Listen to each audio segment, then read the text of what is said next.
One of the things we talk about here at the Stone Table is how our stories, the story of our life, the story of our careers, really the story of everything as a follower of Jesus is really part of a much greater story. We talk about our work and the great story.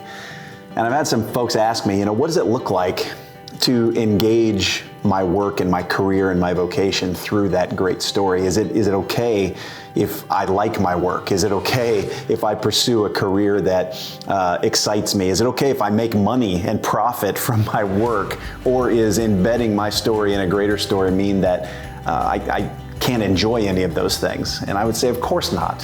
To embed our story in the larger story of God is simply about understanding the origins and endings, right? If my story begins the day I was born and ends the day I die, right, then I have 70, 80, 90 years of storyline of which I am the main character.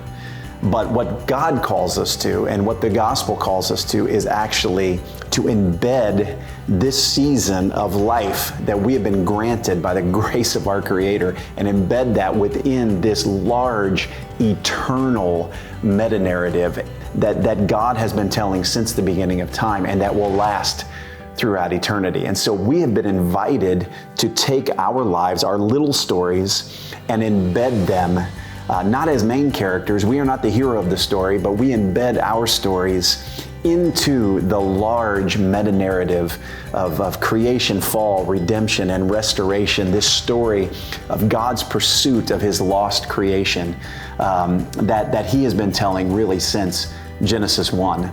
So that's what it means. It doesn't mean we can't enjoy our work. It doesn't mean we can't profit from our work. It doesn't mean we can't find purpose and meaning or pursue jobs that scratch that itch, so to speak.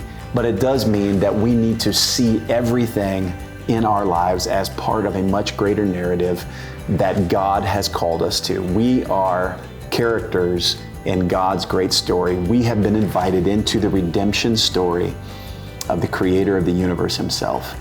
And that's what it means to embed our work in the great story of God.